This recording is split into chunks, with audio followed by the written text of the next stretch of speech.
Shalom to the elect. This is GMS Info Doc 2. All praises to Yahweh Shem Yahushai for giving us this knowledge and this truth. I had mentioned this site on GMS Walk and Talk, and this is dealing with the Hebrew and the Greek. You know, bringing home the point that the New Testament was originally written in the Hebrew and translated in the Greek. Alright, so that's the correct understanding of that. So don't listen to this guy, this madman, this charlatan, this asshole General Gehenna, who sold out. Alright, he's paid off to teach those lies that he's teaching. The New Testament was not originally written in the Greek. It was written in the Hebrew originally and translated from the Hebrew into the Greek, and that's what this web page goes into. So let's just get into it. It's entitled a Hebrew or Greek New Testament. Now keep in mind there's some bones in here, you know, but overall there's a lot of truth in here too. So our job is to separate the truth from the lies. Alright, separate information from disinformation. So reading on, it says, another contributing factor to misinterpretation is that the books of the New Testament are Greek documents, and that's what a lot of people believe. They believe that the New Testament is basically a Greek document and the Old Testament is a Hebrew document. But what I'm starting to find out is that the whole Bible was originally written in Hebrew, and the New Testament was translated into the Greek. The fact that the New Testament texts we have are in Greek makes them no more Greek documents than the Septuagint Greek version of the Old Testament, which the rabbis wrote into Greek 200 years before Yeshua, and his name is Yahushai, so you know, we know that. Anyway, Elder Tahar did a lesson on the Septuagint and basically proved that book is not valid. You know, there's a lot of bones in that book. So reading on, it says the rabbis did this, as did someone at some point with the New Testament letters, for the benefit of the non-Jewish world, so that they could also learn of the God and faith of Israel. And basically those were Israelites that were Hellenized. You know, that was the other group that a lot of people, they were also called Gentiles, that a lot of people believe was all the other nations. No, they were Israelites that was scattered among the other nations, and that's the great mystery of the scriptures. Alright, reading on, it says, thus the New Testament documents remain Hebrew texts written in a Hebrew mindset and must be studied that way if we are to determine what the author's meanings are. So we can pull out an example of the book of Revelation 13 and 16. When it was written in a Hebrew mindset. If we take a look at the word charagma, that's in the Greek, but we take a look at the word mark, the Greek word or the Hebrew word there, because keeping in mind it was written in the Hebrew mindset at first, the Hebrew word there would be kwai. Alright, the same Hebrew word that you would see in the book of Leviticus, where the Lord said, you shall not put any marks upon you or any cuttings in the flesh.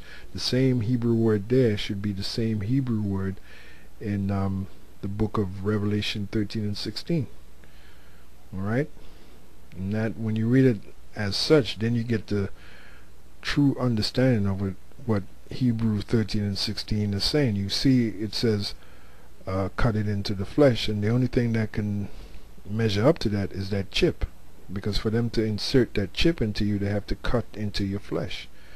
So that word mark in Hebrews 13 and 16, if it's read the right way in the right language, which is Hebrew, the word there would be kwai, which means an incision in the flesh.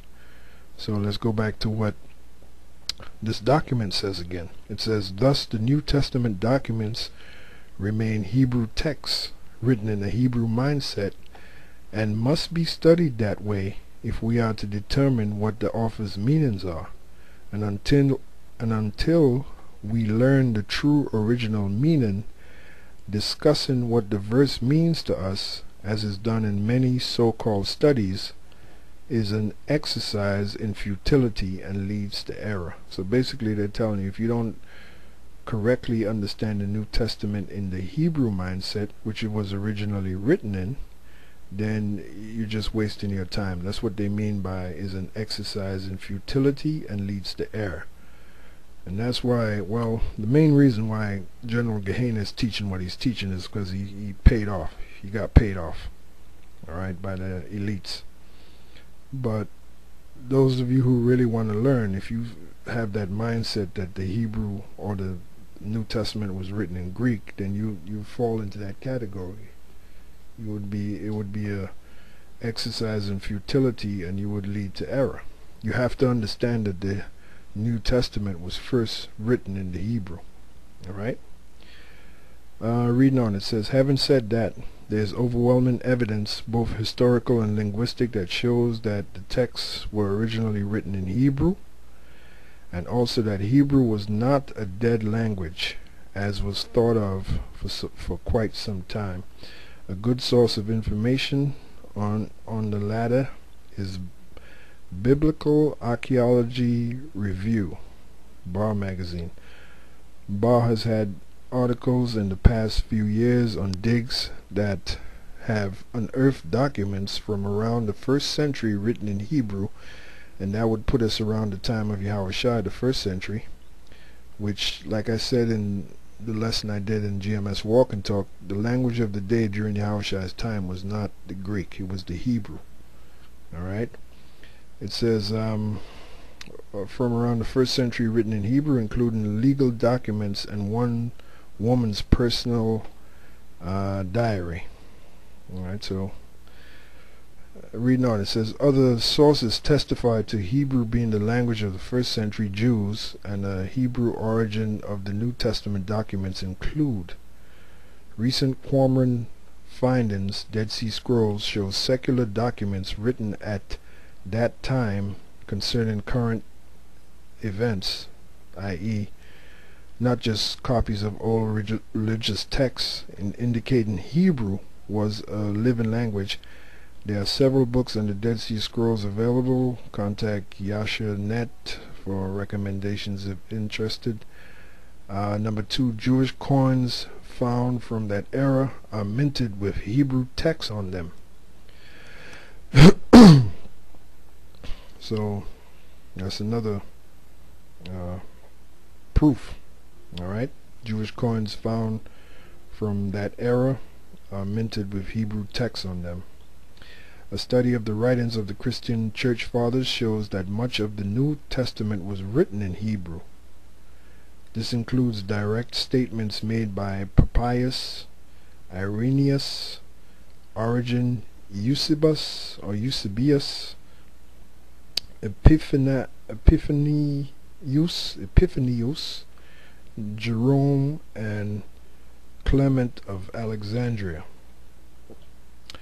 Number 4, the prominent 1st century historian Josephus wrote in both his books Antiquities and Wars that Hebrew was the language of the 1st century Jews and that they did not know Greek. Wait a minute, I thought General Gehenna said that Greek was the language of the day. Now, keeping in mind, you had a few Israelites, or you had some Israelites that were Hellenized, and undoubtedly they spoke Greek. Even Paul, the scriptures give us the example of Paul that he spoke Greek. That's in Acts 21-37. But on the whole, our people did not really know Greek. And the ones that didn't know Greek or knew Greek were the ones that were tutored. Alright? They had tutors that taught them the Greek. Just like Paul. Paul had a tutor by the name of Gamaliel. Alright? But it wasn't a common thing. Greek wasn't a common language in the Israelite household back then. That's the point we're trying to drive home. And this just confirms it.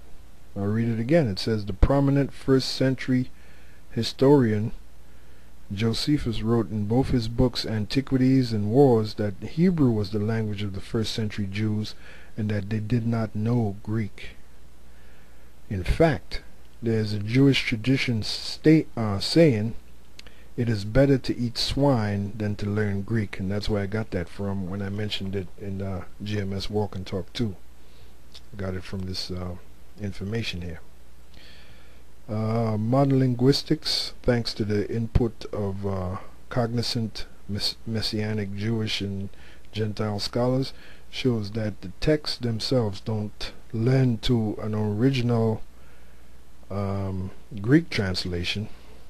A very good book you want to get with dozens of examples is The Semitic Origin of the New Testament by James Trim.